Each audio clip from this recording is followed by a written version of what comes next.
Hello all MPPSC aspirants, कैसे हैं आप लोग। आज के इस लेक्चर में हम एक न्यू सीरीज की शुरुआत कर रहे हैं। ये पूरी ही सीरीज एमपीपीएससी प्रीलिम्स 2026 के लिए बहुत ही इंपॉर्टेंट होने वाली है। एक बात आपने सुनी ही होगी कि जब भी कोई व्यक्ति सिलेक्ट होता है, जो टॉपर्स होते हैं, वो हमेशा एक बात पे जोर देते हैं कि सिलेबस को ध्यान में रखिए और प्रीवियस ईयर्स पेपर्स पे ध्यान दीजिए। तो प्रीवियस ईयर्स पेपर्स का एनालिसिस करके हमने कुछ इम्पॉर्टेंट टॉपिक्स निकाले हैं। ये करीबन 70 से 80 टॉपिक्स यहाँ पर इंडिविजुअली लेक्चर के फॉर्म में आएंगे।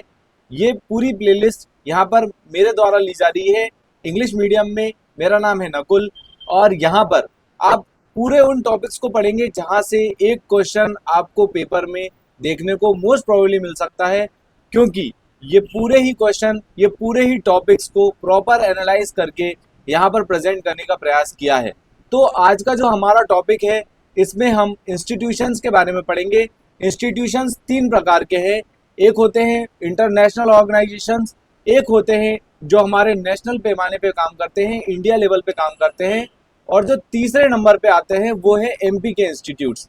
तो आज के इस लेक्चर में हम इंडिया और वर्ल्ड के कुछ इम्पोर्टेंट इंस्टीट्यूट्स को कवर करेंगे। ये पूरे ही जो सीरीज है, पूरा ही लेक्चर टोटल फैक्चुअल होने वाला है। और नेक्स्ट लेक्चर में हम एमपी के कुछ इम्पॉर्टेंट इंस्टीट्यूट्स को कवर करेंगे। यहाँ पर इन टॉपिक से एक क्वेश्चन गारंटीड आपको पेपर में देखने को मिल सकता है।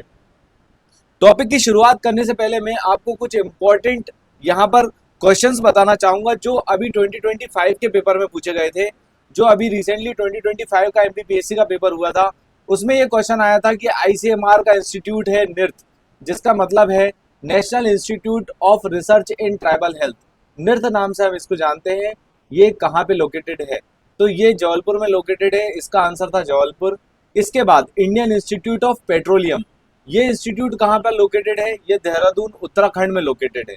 इसके बाद तीसरा इंस्टीट्यूट जो 2025 के प्रीलिम्स में पूछा गया था, Atal Bihari institute of good governance and policy analysis, ये कहाँ पर लोकेटेड है? ये भोपाल में लोकेटेड है। तो ये 2025 के क्वेश्चंस थे। कुछ और क्वेश्चन जो अभी तक पूछे जा चुके हैं पिछले 15 सालों में, उसको हमने यहाँ पर लेक्चर के अंदर ही रखा है। तो मैं लेक्चर के बीच में आपको वो बताने का प्रयास करूँगा। यहाँ पर हमारे पूरे नेशनल इंस्टीट्यूट्स को हम कवर करने वाले हैं। तो पहला हमारा इंस्टीट्यूट है Indian agriculture research institute of India. ये कहाँ पर लोकेटेड है? न्यू दिल्ली में। पहले ये पटना में हुआ करता था, 1931 में इसको न्यू दिल्ली शिफ्ट किया। इसके बाद आ जाता है राइस रिसर्च इंस्टीट्यूट। तो ये जो राइस का रिसर्च इंस्टीट्यूट है, आप इसको इस तरीके से निमोनिक बना के याद कर सकते हैं। जब भी हम कच्चे चावल खाते हैं तो कट कट जैसी आवाज़ आती है, तो कटक उड़ीसा, आप इसको इस तरीके से याद कर सकते हैं। ये ट्रिक है याद करने की, क्योंकि बहुत ही सारे फैक्ट्स हो जाते हैं तो उसको याद करने में काफ़ी ज़्यादा कठिनाइयाँ सामने आती हैं। इसके बाद जो हमारा थर्ड नंबर का इंस्टीट्यूट है शुगर केन ब्रीडिंग इंस्टीट्यूट, ये कोयम्बटूर तमिलनाडु में लोकेटेड है। शुगर का जब इंस्टीट्यूट आएगा, सिर्फ शुगर का, ये शुगर केन का है, तो जब शुगर का इंस्टीट्यूट आएगा तो वो है कानपुर उत्तर प्रदेश में। सेंट्रल पोटैटो रिसर्च इंस्टीट्यूट, ये कहाँ पर है? शिमला में। शिमला के साथ हम आलू डाल के खाते हैं, इसको इस तरीके से आप याद कर सकते हैं। ये ट्रिक्स हैं जिससे कि आपको चीज़ें याद रहे और आप 4 ऑप्शंस में एलिमिनेट ईजिली कर पाएँ। इसके बाद फिफ्थ नंबर का जो हमारा इंपॉर्टेंट इंस्टीट्यूट है वो है सेंट्रल टोबैको रिसर्च इंस्टीट्यूट, ये है राजमुंदरी आंध्र प्रदेश में। इसके बाद आता है forest research institute of India, ये देहरादून उत्तराखंड में लोकेटेड है। इसके बाद हम पढ़ रहे हैं नेक्स्ट इंस्टीट्यूट, यहाँ पर ये शुगर इंस्टीट्यूट है, रिसर्च इंस्टीट्यूट, ये कानपुर में है। Sugar cane breeding centre Coimbatore Tamil Nadu में लोकेटेड है। इसके बाद Indian institute of natural resins and gums, जिसको पहले लेक रिसर्च इंस्टीट्यूट नाम से भी जाना जाता था, ये उड़ीसा, यहाँ पर ये रांची झारखंड में लोकेटेड है। इसके बाद नेशनल डेयरी रिसर्च इंस्टीट्यूट, ये जो डेयरी रिसर्च इंस्टीट्यूट है ये करनाल हरियाणा में लोकेटेड है। यहाँ पर कई लोग जो एनिमल हस्बेंड्री करते हैं वो यहाँ पर पशुओं को खरीदने जाते हैं। गाय और जो भैंस वगैरह होती है, काउज एंड बफेलोज, उसको परचेस करने के लिए मेनली पंजाब और हरियाणा जाते हैं। तो इस तरीके से आप याद रख सकते हैं कि नेशनल डेयरी रिसर्च इंस्टीट्यूट कहाँ पर है? करनाल हरियाणा में। इसके बाद माइनिंग एंड फ्यूल रिसर्च की बात करेंगे तो ये धनबाद झारखंड में है। धनबाद झारखंड, या अगर झारखंड की बात करें स्पेसिफिकली तो वहाँ पर छोटा नागपुर प्लेट्यू है। छोटा नागपुर पठार के कारण यहाँ पर बहुत ज़्यादा माइनिंग और फ्यूल से संबंधित चीज़ें मिलती हैं। तो इस वजह से आप इसको याद रख सकते हैं। माइनिंग और फ्यूल रिसर्च इंस्टीट्यूट कहाँ पर है? धनबाद में। इसके बाद आ जाता है लेदर रिसर्च इंस्टीट्यूट, ये कहाँ पर है? चेन्नई में। हमने तमिलनाडु का एक इंस्टीट्यूट अभी आगे पढ़ चुके हैं जो कि कोयम्बटूर में था, शुगर केन ब्रीडिंग सेंटर। और यहाँ पर तमिलनाडु में दूसरा इंस्टीट्यूट है जिसका नाम है लेदर रिसर्च इंस्टीट्यूट, ये कहाँ पर है? चेन्नई में। इसके बाद आ जाता है Indian council of agriculture research, ये अब न्यू दिल्ली में है। 1931 में पटना से ट्रांसफर करके इसको न्यू दिल्ली शिफ्ट कर दिया गया था। इसके बाद आ जाता है drug research institute of India, ये है लखनऊ में लोकेटेड। इसके बाद आ जाता है Indian institute of tropical metrology, ये ट्रॉपिकल मेट्रोलॉजी ये वेदर से संबंधित है। इंडियन इंस्टीट्यूट ऑफ मेट्रोलॉजी ये न्यू दिल्ली में है, लेकिन ट्रॉपिकल मेट्रोलॉजी की बात करेंगे तो ये पुणे में हमको देखने को मिलता है। रमन रिसर्च इंस्टीट्यूट की बात करेंगे, ये बेंगलुरु में है। साइंटिफिक इंस्ट्रूमेंट से संबंधित जो सेंट्रल ऑर्गेनाइजेशन है ये चंडीगढ़, जो कि पंजाब और हरियाणा की कॉमन कैपिटल है, वहां पर लोकेटेड है। इंडियन मेट्रोलॉजिकल लेबोरेटरी ये कहाँ पर है? जमशेदपुर में। इसके बाद central salt and marine chemical का जो इंस्टीट्यूट है ये भावनगर में लोकेटेड है। इसके बाद ये क्वेश्चन एमपीपीएससी ऑलरेडी पूछ चुका है, 19th नंबर का, आर्कियोलॉजिकल सर्वे ऑफ इंडिया का जो इंडियन म्यूजियम है, ये आर्कियोलॉजिकल सर्वे ऑफ इंडिया का जो हेडक्वार्टर है, जो हेड ऑफिस है, वो कोलकाता में है और ये 1861 में बना था। ये बहुत इंपॉर्टेंट है इसका ईयर। सारे ही ऑर्गेनाइजेशंस के ईयर याद रखना जरूरी नहीं है, यहाँ पर कुछ चुनिंदा ऑर्गेनाइजेशन है जिनके ईयर हमको याद रखना बहुत जरूरी है। अगर मैं आपसे एक क्वेश्चन पूछूं कि आर्कियोलॉजिकल सर्वे ऑफ इंडिया का मध्य प्रदेश में ऑफिस कहाँ पर लोकेटेड है, तो ये हमको जबलपुर में देखने को मिलता है। इसके बाद हम नेक्स्ट कुछ और रिसर्च इंस्टीट्यूट्स को कवर करेंगे। जूट की जब भी बात आती है, जूट रिसर्च की, तो ये ऑब्वियस सी बात है वेस्ट बंगाल कोलकाता वाले एरिया में ये बहुत ज़्यादा मात्रा में होते हैं जूट। तो जूट रिसर्च इंस्टीट्यूट या जूट टेक्नोलॉजी हमको ये कोलकाता में देखने को मिलती है। प्लांटेशन क्रॉप की बात करेंगे, प्लांटेशन क्रॉप में एक और क्रॉप आता है जिसका नाम है रबर।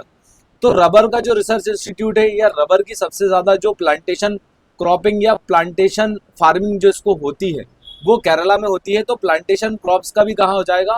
केरला में इंस्टीट्यूट हो जाएगा। टेक्सटाइल इंडस्ट्रियल रिसर्च की बात करेंगे तो ये कहाँ पर लोकेटेड है? ये लोकेटेड है अहमदाबाद में। एक मोस्ट इम्पॉर्टेंट एक वेब सीरीज हुआ करती थी, एक वेब सीरीज है जिसका नाम है रॉकेट बॉयज, जिसमें इस इंस्टीट्यूट को बताया है जो कि है textile industrial research institute of India. यहाँ पर विक्रम साराभाई जी ने इसको बनाने का प्रयास किया था, उनकी ही देन है टेक्सटाइल इंडस्ट्रियल रिसर्च इंस्टीट्यूट। ये रॉकेट बॉयज नाम की वेब सीरीज है, मैं चाहता हूँ कि आप उसको एक बार देखिए। उसमें विक्रम साराभाई, एपीजे अब्दुल कलाम जी, इनका जो होमी जे भाभा है, इन तीनों का ही कंट्रीब्यूशन इंडिया को लेकर, न्यूक्लियर रिसर्च को लेकर, स्पेस टेक्नोलॉजी को लेकर, सारी ही बातें बहुत ही प्रिसाइज और इंटरेस्टिंग वे में बताई है। उस समय के दौर को इस वेब सीरीज में बहुत बढ़िया तरीके से बताया। आगे बढ़ेंगे, Indian institute of medical science की बात करेंगे, एम्स की बात करेंगे, तो ये कहाँ पर लोकेटेड है? ये न्यू दिल्ली में लोकेटेड है। इसके बाद आ जाता है एरोस्पेस लेबोरेटरी, ऑब्वियस सी बात है एरोनॉटिकल इंजीनियरिंग और एरोस्पेस से संबंधित जो भी ऑर्गेनाइजेशंस हैं वो बेंगलुरु में हमको देखने को मिलते हैं। Indian institute of oceanography, Goa के पास में ओशियन लगा हुआ है, तो आप इसको इस तरीके से याद रख सकते हो। इंडियन इंस्टीट्यूट ऑफ ओशियनोग्राफी कहाँ पर है? गोवा में लोकेटेड है। नेशनल जियोफिजिकल रिसर्च इंस्टीट्यूट, ये कहाँ पर लोकेटेड है? तो यहाँ पर आपको हैदराबाद और जम्मू कश्मीर दो चीज़ें देखने को मिलती हैं। कुछ रिमोट सेंसिंग इंस्टीट्यूट्स हैं इंडिया में, टोटल 4 इंस्टीट्यूट्स हैं। ये 4 इंस्टीट्यूट्स जो हैं वो कुछ जो है उत्तराखंड में है, कुछ जम्मू कश्मीर में है, कुछ हैदराबाद में लोकेटेड है। लेकिन अगर हम यहाँ पर बात करें कि इंडिया का जो नेशनल जियोफिजिकल रिसर्च इंस्टीट्यूट है ये कहाँ पर लोकेटेड है, तो ये हैदराबाद में लोकेटेड है। इंडियन इंस्टीट्यूट ऑफ पेट्रोलियम की बात करेंगे तो ये कहाँ पर लोकेटेड है? ये देहरादून में हमको देखने को मिलता है।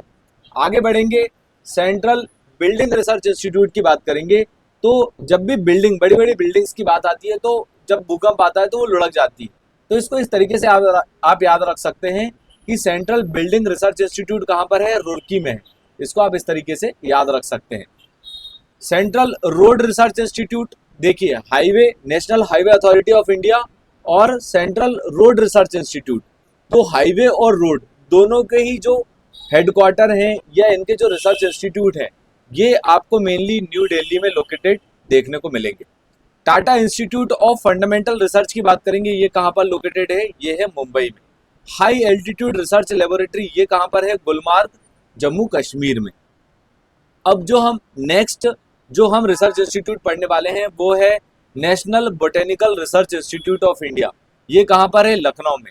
लखनऊ का एक और इंस्टीट्यूट हमने आगे कवर किया था जिसका नाम था नेशनल ड्रग रिसर्च इंस्टीट्यूट। अब यहाँ पर हम दूसरा इंस्टीट्यूट पढ़ रहे हैं जो कि लखनऊ में है, इसका नाम है नेशनल बोटेनिकल रिसर्च इंस्टीट्यूट। ये कहाँ पर है? लखनऊ में लोकेटेड है। इसके बाद जो 33rd नंबर का जो हमारा रिसर्च इंस्टीट्यूट है ये एमपीपीएससी में ऑलरेडी पूछा जा चुका है। इसका नाम है central food technological research institute. ये कहाँ पर है? मैसूरू, कर्नाटक में। ये क्वेश्चन एमपीपीएससी रिसेंटली अपने एग्जाम में पूछ चुका है। इसके बाद कुछ और हम यहाँ पर उनको कवर करेंगे। टोटल ये लेक्चर फैक्चुअल है तो आपको इसको 2x पे भी करके आप देख सकते हैं, यहाँ पर आप इसको स्लो डाउन करके भी देख सकते हैं। इससे आपको ये लेक्चर प्रिसाइज वे में याद हो जाएगा। बार बार अगर आप इसको देखेंगे तो ये लेक्चर आपको बहुत इजीली याद हो जाएगा, क्योंकि बार बार हनुमान चालीसा जैसी चीजें या कुछ और ग्रंथ अगर हम पढ़ते हैं तो वो बार बार पढ़ने पर हमको याद हो जाती हैं। इसी तरीके से अगर हम लेक्चर्स को बार बार देखते हैं तो ये जीके है, आपको इसको इसी तरीके से याद करना होगा। Central glass and ceramic research institute की बात करेंगे, ये कहाँ पर लोकेटेड है? ये कोलकाता में लोकेटेड है। 35th नंबर का जो इंस्टीट्यूट है नीरी, ये भी एमपीपीएससी अपने एग्जाम में पूछ चुका है और कई सारे वनडे एग्जाम में ये क्वेश्चन पूछा जाता है। National environmental engineering research institute कहाँ पर लोकेटेड है? तो ये नीरी नागपुर में है। यहाँ पर एनवायरमेंटल इंजीनियरिंग रिसर्च, एन से नीरी आता है, एन से नागपुर, आप इस तरीके से इसको याद कर सकते हैं। आगे बढ़ेंगे, central electrochemical research institute of India की बात करेंगे तो ये करौदी, ये आपको तमिलनाडु में देखने को मिलता है। Indian institute of central biology की बात करेंगे तो ये कहाँ पर लोकेटेड है? ये कोलकाता में लोकेटेड है। इंडस्ट्रियल टॉक्सिकोलॉजी रिसर्च सेंटर ये कहाँ पर है? ये लखनऊ में लोकेटेड है। अब देखिए लखनऊ में हम पढ़ रहे हैं, हम तीसरा इंस्टीट्यूट पढ़ रहे हैं। तो ड्रग एक टॉक्सिक की तरह काम करता है, तो ड्रग का भी कहाँ पर है? लखनऊ में। बोटेनिकल का कहाँ पर है? लखनऊ में। टॉक्सिकोलॉजी का हमने पढ़ा, ये कहाँ पर लोकेटेड है? ये लखनऊ में लोकेटेड है। इसके बाद हम बात कर लेते हैं central mechanical engineering research institute, ये कहाँ पर है? ये दुर्गापुर, वेस्ट बंगाल में लोकेटेड है। इसके बाद आ जाता है centre for cellular and molecular biology, ये है हैदराबाद में। मैंने आपको लेक्चर की शुरुआत में बताया था इंडिया का मेट्रोलॉजिकल डिपार्टमेंट, ये कहाँ पर लोकेटेड है? ये न्यू दिल्ली में। लेकिन हमने ट्रॉपिकल मेट्रोलॉजी का ऑर्गेनाइजेशन पढ़ा था, वो कहाँ पे लोकेटेड था? वो पुणे में लोकेटेड था। इसके बाद हम बात कर लेते हैं national institute of immunology. Obvious सी बात है, दिल्ली में पॉल्यूशन के कारण इम्यून सिस्टम वीक हो जाता है, तो आपको इस चीज को इस तरीके से याद कर सकते हैं कि नेशनल इंस्टीट्यूट ऑफ इम्यूनोलॉजी कहाँ पर लोकेटेड है? वो न्यू दिल्ली में लोकेटेड है। इंडिया का सिक्योरिटी प्रेस ये कहाँ पर लोकेटेड है? नासिक में। अगर हम बात करें एसपीएम की, सिक्योरिटी पेपर मिल, ये कहाँ पर लोकेटेड है? ये नर्मदापुरम में लोकेटेड है। अगर हम बैंक नोट प्रेस की बात करेंगे, जब हम एमपी के इंस्टीट्यूट्स पढ़ेंगे वहां पर हम ये दोनों ऑर्गेनाइजेशंस को पढ़ेंगे, तो बैंक नोट प्रेस कहाँ पर लोकेटेड है? वो देवास में लोकेटेड है। इसके बाद आ जाता है central coir research institute of India. कई एग्जाम में ये क्वेश्चन पूछा जा चुका है, ये है आलाफुजा, केरला में ये लोकेटेड है। इसके बाद coir research and management institute, ये कहाँ पर है? तिरुवनंतपुरम, केरला में। अब देखिए जो मोस्ट इंपॉर्टेंट प्लेसेस है जैसे न्यू दिल्ली, नासिक, गुरुग्राम, तो जैसे लखनऊ, यहाँ के जो भी मतलब सिटीज के नाम है वहाँ पे क्वेश्चन में ऑप्शन आपको सिटी का नाम मिलेगा। लेकिन जब भी कोई थोड़ा ऐसे कोई पॉपुलर सिटी नहीं है तो वहाँ पे जब भी इंस्टीट्यूट पूछा जाएगा तो स्टेट का नाम ऑप्शन में रहेगा। 46 नंबर का बहुत इंपॉर्टेंट ऑर्गेनाइजेशन है, इंस्टीट्यूट है, यहाँ पर empowerment of person with disabilities, यहाँ पर जो दिव्यांग जन से रिलेटेड जो इंस्टीट्यूट है ये कहाँ पर लोकेटेड है? ये देहरादून, उत्तराखंड में लोकेटेड है। इसके बाद कुछ एनवायरमेंट के इंस्टीट्यूट हम यहाँ पर कवर करेंगे, जैसे कि सेंटर फॉर इकोलॉजिकल साइंस, ये कहाँ पर लोकेटेड है? ये बेंगलुरु में हमको देखने को मिलता है। लेकिन इकोलॉजी एंड एनवायरमेंट की बात होगी, देखिए यहाँ पर क्या लिखा हुआ है? सेंटर फॉर इकोलॉजिकल साइंस, ये कहाँ पर लोकेटेड है? ये बेंगलुरु में लोकेटेड है। इसके बाद हम बात कर रहे हैं Indian institute for ecology and environment. जब भी इकोलॉजी और एनवायरमेंट साथ में होगा तो इंस्टीट्यूट कहाँ पर हो जाएगा? न्यू दिल्ली में। सर्वे ऑफ इंडिया की बात करेंगे, ये कहाँ पर लोकेटेड है? देहरादून में। इसके बाद इंस्टीट्यूट ऑफ माइक्रोबायल टेक्नोलॉजी की बात करेंगे तो ये कहाँ पर लोकेटेड है? चंडीगढ़ में। इसके बाद प्लाज्मा रिसर्च सेंटर, ये कहाँ पर है? गांधीनगर में। इसके बाद आ जाता है इंडियन इंस्टीट्यूट ऑफ जियोमैग्नेटिज्म। ये जो जियोमैग्नेटिज्म है इसको आप इस तरीके से याद रख सकते हैं कि जब भी हम मुंबई जाते हैं तो मुंबई से हम बहुत ज़्यादा अट्रैक्ट हो जाते हैं, तो ये कहाँ पर लोकेटेड है? मुंबई में। तो जियोमैग्नेटिज्म का जो इंस्टीट्यूट है वो कहाँ पर है? मुंबई में। Diesel locomotive work 53rd number का जो इंस्टीट्यूट है वो एमपीपीएससी ऑलरेडी अपने एग्जाम में पूछ चुका है। डीजल लोकोमोटिव वर्क ये कहाँ पर लोकेटेड है? ये वाराणसी उत्तर प्रदेश में हमको देखने को मिलता है। पहले हमने नेशनल रोड रिसर्च इंस्टीट्यूट को पढ़ा था, वो कहाँ पे था? न्यू दिल्ली में। मैंने वहाँ पर आपको एक बात बताई थी कि national highway authority of India, highway और रोड, ये दोनों ही इंस्टीट्यूट कहाँ पर है? न्यू दिल्ली में है। तो इस तरीके से आप इसको याद रख सकते हैं। इसके बाद हम यहाँ पर पढ़ रहे हैं सेंट्रल ट्रैक्टर इंस्टीट्यूट, ये कहाँ पर है? न्यू दिल्ली में। इसके बाद जो डीएनए फिंगरप्रिंटिंग और डायग्नोस्टिक से रिलेटेड जो इंस्टीट्यूट है ये कहाँ पर है? ये न्यू दिल्ली में लोकेटेड है। अब देखिए याद करने का तरीका एक और बताता हूँ। नेशनल ब्रेन रिसर्च सेंटर, अब देखिए जो लोग गुरु होते हैं उनका दिमाग बहुत तेज चलता है, तो नेशनल ब्रेन रिसर्च सेंटर ये कहाँ पर हो जाएगा? आप इसको ब्रेन से याद रखिए, ये कहाँ पर है? गुरुग्राम में। तो यहाँ पर गुरुग्राम में गुरु आ रहा है, तो इस तरीके से आप इसको याद रख सकते हैं। BEL की बात करेंगे, भारत इलेक्ट्रॉनिक लिमिटेड, जो कि हमारी महारत्न कंपनी है, इसका हेडक्वार्टर कहाँ पर लोकेटेड है? बेंगलुरु में लोकेटेड है। India institute of pulse research, Indian institute of pulse research, ये कहाँ पर है? कानपुर में। शुगर का भी मैंने बताया था अभी आपको, शुगर का कहाँ पर है? कानपुर में। तो कानपुर में दो हो गए, एक पल्सेस का हो गया, एक शुगर का हो गया। तो यहाँ पर कानपुर में हमने दो इंस्टीट्यूट पढ़े हैं। Central water and power research station की बात करेंगे तो ये कहाँ पर है? पुणे में लोकेटेड। इसके बाद Indian institute of millet research, ये कहाँ पर लोकेटेड है? ये हैदराबाद में लोकेटेड है। अब यहाँ पर एक बात मैं आपसे पूछना चाहूँगा कि रिसेंटली यूनाइटेड नेशन ने मिलेट को अंतर्राष्ट्रीय ईयर पे घोषित किया था। ऐसा कौन सा प्रोडक्ट था जिसको यूनाइटेड नेशन ने इंटरनेशनल ईयर उसके लिए घोषित किया था?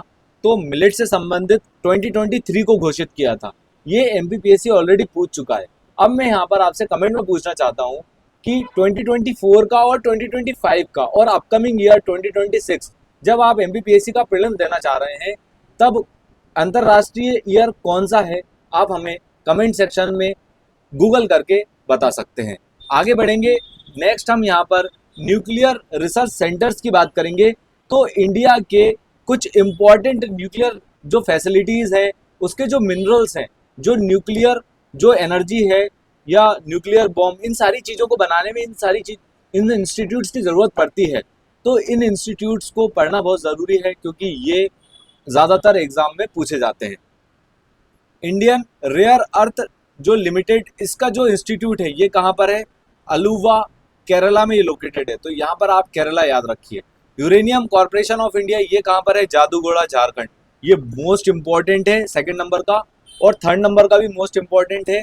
जो मैंने आपको वेब सीरीज का नाम बताया रॉकेट बॉयज, वहाँ पर एटॉमिक एनर्जी कमीशन AEC के हेडक्वार्टर की बात बताई है, उसको यहाँ पर वेब सीरीज में बताया बहुत ही प्यारे तरीके से, आप इसको देख सकते हैं। ये इसका जो हेडक्वार्टर है, हेड ऑफिस है, ये मुंबई में लोकेटेड है। इलेक्ट्रॉनिक कॉर्पोरेशन ऑफ इंडिया की बात करेंगे, ये कहाँ पर है? हैदराबाद में लोकेटेड है। भाभा एटॉमिक रिसर्च सेंटर की बात करेंगे, इस इंस्टीट्यूट को भी रॉकेट बॉयज वेब सीरीज में बताया है और ये कई सारे एग्जाम में पूछा जाता है। भाभा एटॉमिक रिसर्च सेंटर कहाँ पर है? BARC जिस नाम से हम इसको जानते हैं, ये है ट्रॉम्बे, मुंबई में लोकेटेड। इसके बाद आ जाता है रेडियो एस्ट्रोनॉमी सेंटर। ये जो रेडियो एस्ट्रोनॉमी सेंटर है ये कहाँ पर लोकेटेड है? ये तमिलनाडु में लोकेटेड है, आप इसको तमिलनाडु से याद रखिए। Shah institute of nuclear physics most important है। ये चार जिन पे मैंने राइट के निशान लगाए हैं, ये चार बहुत इंपॉर्टेंट है। ये जो चौथे नंबर का इंस्टीट्यूट है ये भी रॉकेट बॉयज में ही बताया है।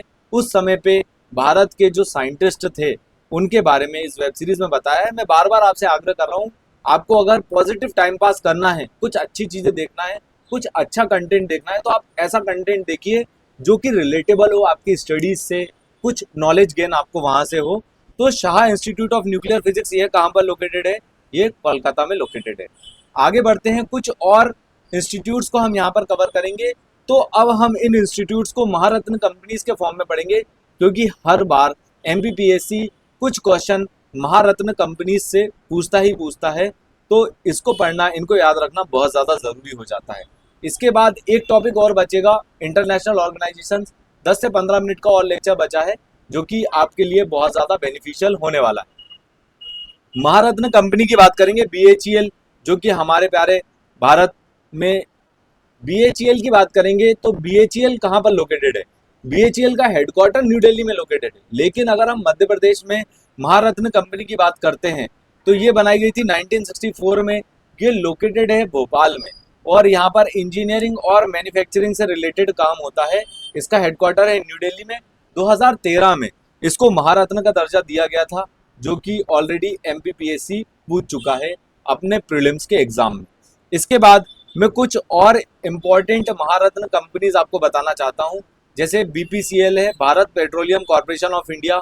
ये ऑयल एंड गैस से संबंधित इसका जो है काम है, सेक्टर है, और इसका हेडक्वार्टर है मुंबई महाराष्ट्र में। यहाँ पर जिन भी महारत्न कंपनी के फॉर्मेशन ईयर को मैं मार्क कर रहा हूँ, उसके फॉर्मेशन ईयर को ही आपको याद रखना है, बाकी के आपको याद नहीं रखना है। यही स्मार्ट स्ट्रेटेजी होती है जो कि प्रीवियस ईयर्स पेपर से हमने एनालाइज करके आपको बताने का प्रयास किया है। कोल इंडिया लिमिटेड की बात करेंगे तो कोल, जिसको हम CIL के नाम से जानते हैं, कोल इंडिया लिमिटेड ऑब्वियस ही बात है कोल माइनिंग से संबंधित है और इसका हेडक्वार्टर आपको कोलकाता वेस्ट बंगाल में देखने को मिलता है। गैस अथॉरिटी ऑफ इंडिया, गेल की बात करेंगे तो ये इसका हेडक्वार्टर न्यू दिल्ली में लोकेटेड है। हिंदुस्तान एरोनॉटिकल लिमिटेड, ये एरोस्पेस से संबंधित है। यहाँ पर मैंने एरोनॉटिक्स का आपको पहले ही बता चुका हूँ, बेंगलुरु में इसका हेडक्वार्टर है। Hindustan petroleum corporation of India HPCL, ये भी मुंबई महाराष्ट्र में लोकेटेड है। तो BPCL और HPCL दोनों मुंबई महाराष्ट्र में हमको देखने को मिलते हैं। कोल इंडिया लिमिटेड और NTPC, इन दोनों के ही हेडक्वार्टर याद रखना बहुत ज़्यादा ज़रूरी है, जो कि आगे आएगा। NTPC नॉर्दर्न, यहाँ पर NTPC की बात होगी तो national thermal power corporation, NTPC के नाम से हम इसको जानते हैं। ये पावर जनरेशन का काम होता है यहाँ पर और इसका हेडक्वार्टर है न्यू दिल्ली में।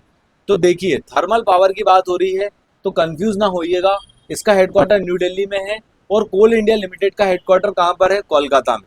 इसके बाद बात कर लेते हैं ONGC की, oil and natural gas corporation. ONGC, इसका हेडक्वार्टर है न्यू दिल्ली में। ऑयल इंडिया लिमिटेड OIL, इसका मोस्ट इंपॉर्टेंट है, ये नोएडा में है। पावर फाइनेंस कॉर्पोरेशन लिमिटेड, ये फाइनेंशियल सर्विसेज से डील करते हैं, इसका हेडक्वार्टर है न्यू दिल्ली में। Power grid corporation of India, जिसको PGCIL के नाम से हम जानते हैं, इसका हेडक्वार्टर है गुरुग्राम हरियाणा में। इसके बाद के दो जो महारत्न कंपनी है, इनके फॉर्मेशन ईयर भी इंपॉर्टेंट है क्योंकि रिसेंटली इनको महारत्न कंपनी का दर्जा दिया गया है। Rural electrification corporation of India, REC के नाम से हम इसको जानते हैं, ये 1969 में बनी थी। फाइनेंशियल सर्विसेज से ये डील करते हैं और इसका हेडक्वार्टर है न्यू दिल्ली में। इसके बाद आ जाता है स्टील अथॉरिटी ऑफ इंडिया, ये बनाया गया था 1954 में। स्टील मैन्युफैक्चरिंग से ये डील करते हैं और भारत में विशाखापट्टनम पोर्ट से जापान स्टील भेजा जाता है। यहाँ पर इसका हेडक्वार्टर है न्यू दिल्ली में। यहाँ पर हमने कुछ न्यूक्लियर से संबंधित ऑर्गेनाइजेशन पढ़े, कुछ रिसर्च इंस्टीट्यूट्स हमने इंडिया के पढ़े, उसके बाद हमने कुछ महारत्न कंपनीज और उनके हमने हेडक्वार्टर और फॉर्मेशन ईयर को यहाँ तक जानने का प्रयास किया है। अब हमारा आज के लेक्चर का लास्ट टॉपिक है इंटरनेशनल ऑर्गेनाइजेशंस। यहाँ से 3 क्वेश्चन अभी तक एमपीपीएससी पूछ चुका है, सिर्फ 1 पेज का कंटेंट है। अगर आप इसको देखेंगे तो हो सकता है आपका एक क्वेश्चन यहाँ से पुख्ता हो जाए। तो इंटरनेशनल ऑर्गेनाइजेशन की जब भी बात होती है तो यहाँ पर कुछ ऑर्गेनाइजेशन हैं जिनके ईयर ऑफ फॉर्मेशन हमको याद रखना ज़रूरी है। सारे ही ऑर्गेनाइजेशंस के हेडक्वार्टर बहुत इंपॉर्टेंट हैं जिनको आपको याद रखना ज़रूरी है। कुछ ऑर्गेनाइजेशन जो कि हमारे एमपीपीएससी के प्रीलिम्स के सिलेबस में मेंशन्ड हैं, उनके नंबर ऑफ मेंबर्स और रिसेंट मेंबर जो बना है उसका पार्ट बना है, उसको याद रखना ज़रूरी है। तो जितनी ही बातें मैं यहाँ पर मार्कआउट कर रहा हूँ उनको आपको याद रखना बहुत ज़्यादा ज़रूरी हो जाता है। आगे बढ़ते हैं, इंटरनेशनल ऑर्गेनाइजेशन कवर करेंगे। हार्डली 5 मिनट्स का लेक्चर अब बचा है, यहाँ से आपका हो सकता है एक क्वेश्चन आए, तो इसको ध्यान से देखिएगा। इंटरनेशनल लेबर ऑर्गेनाइजेशन की बात करेंगे हम तो इसका हेडक्वार्टर है जेनीवा स्विट्जरलैंड में। इंटरपोल की बात करेंगे, इसका हेडक्वार्टर है लियोन फ्रांस में। कॉमनवेल्थ की बात करेंगे जो कि ब्रिटिश से संबंधित ऑर्गेनाइजेशन है। ब्रिटेन ने आज़ादी के बाद कॉमनवेल्थ ऑर्गेनाइजेशंस को बनाया था 1931 में।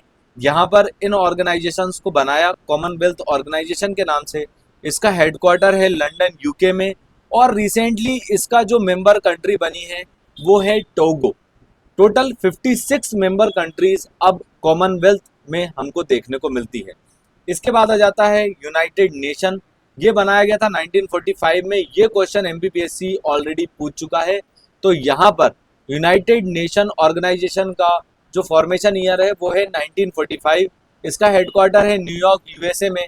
इसके अभी जो चेयरपर्सन है वो है एंटोनियो गुटरेस। ये बात आप ध्यान में रखिएगा कि जब आपका पेपर हो रहा है उस समय पे इनका चेयरमैन अगर बदला गया तो आपको नया नाम याद रखना पड़ सकता है। यूनाइटेड नेशन संयुक्त राष्ट्र की बात करेंगे तो टोटल 193 मेंबर कंट्रीज हैं, और रिसेंटली साउथ सुडान ने इसमें अपनी जो है मेंबर बना है, साउथ सुडान। ये नाम याद रखना बहुत ज़रूरी है, कई पेपर में पूछा जाता है। इसके बाद आ जाता है इंटरनेशनल मॉनिटरी फंड, जिसको हम IMF के नाम से जानते हैं।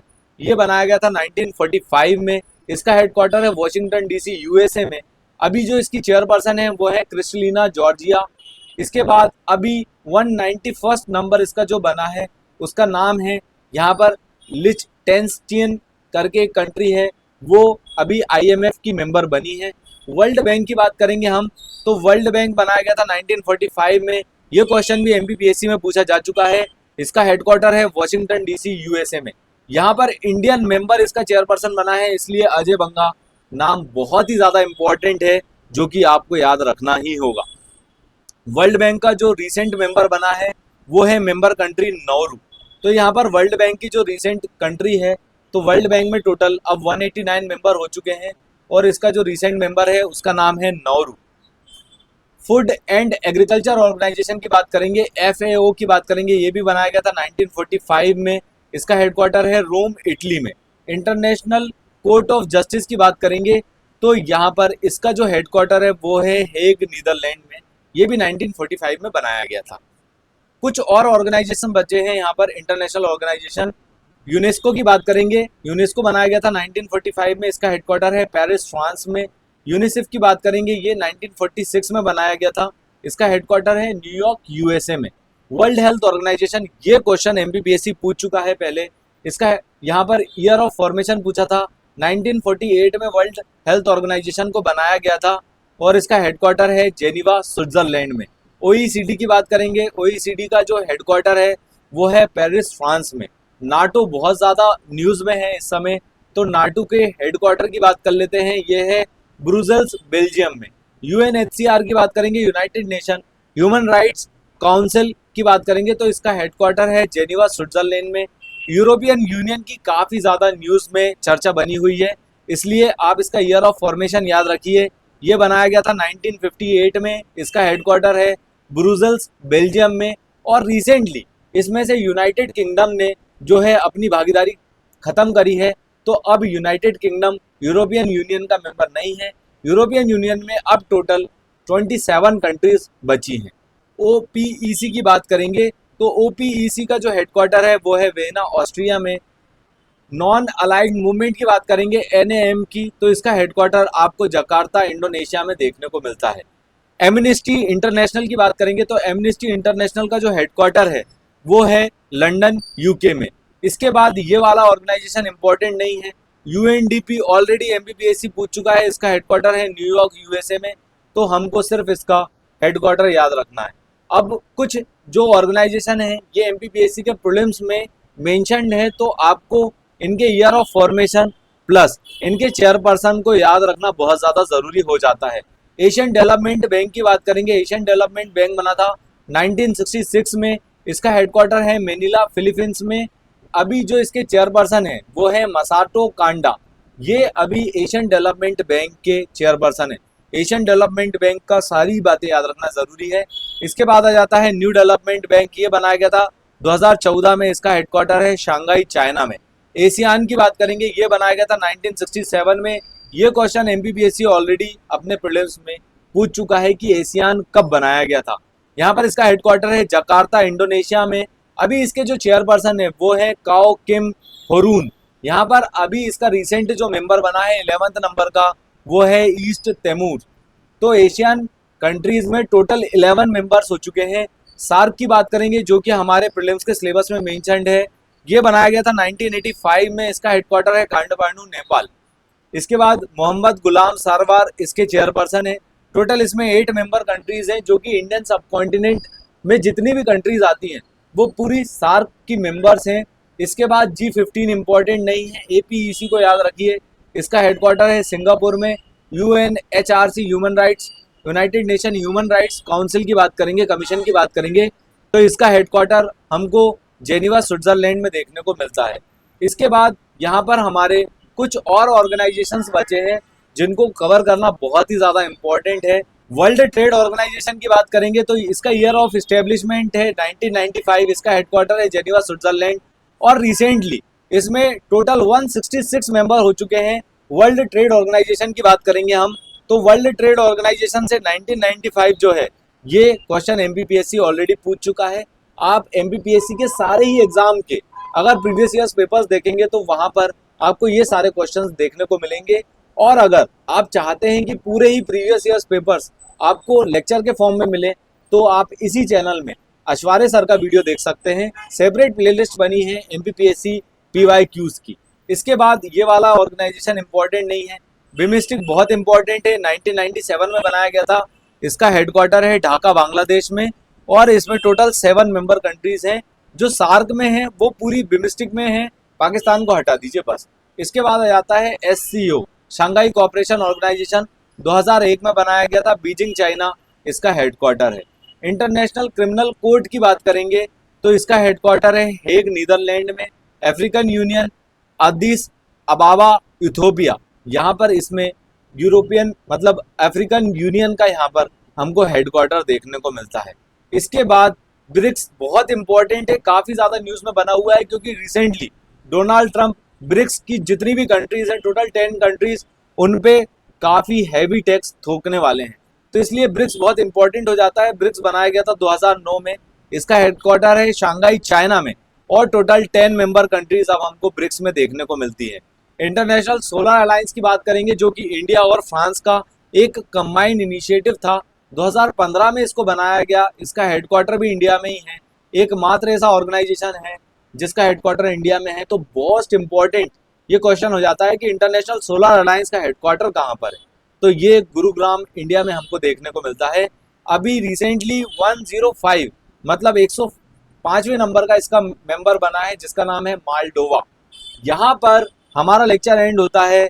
आशा करते हैं कि यहाँ से 1 से 2 क्वेश्चन 2026 के प्रीलिम्स में आपको ज़रूर देखने को मिलेंगे। ये पूरे ही जो टॉपिक्स हैं उनको इस फॉर्म में बनाया गया है ताकि स्मार्ट रूप से कम पढ़ के ज़्यादा से ज़्यादा स्कोर गेन कर सकें और प्रीलिम्स में 80+ स्कोर हमारा हो सके, कम से कम क्वेश्चन हमारे गलत हों और हम मेंस में इजीली एंटर कर सकें। ये स्मार्ट स्ट्रेटजी है। MPPSC 2026 के लिए हमारी टीम इस पे काम कर रही है जिसमें आपको ये सारी चीज़ों का आकलन बहुत ही सिंप्लीफाइड फॉर्म में बताने का हमारा प्रयास भारत मंथन अकेडमी की प्लेलिस्ट MPPSC के मोस्ट इम्पॉर्टेंट 2026 से संबंधित टॉपिक्स में आपको जानने को मिलेगा। आशा करते हैं कि आपको ये वीडियो ज़्यादा से ज़्यादा पसंद आया होगा। ज़्यादा से ज़्यादा लोगों तक इसको शेयर कीजिए, इस वीडियो को लाइक कीजिए ताकि हम और हमारी टीम का मोटिवेशन यहाँ पर बना रहे। Thanks for watching. Please subscribe to this channel. Thank you.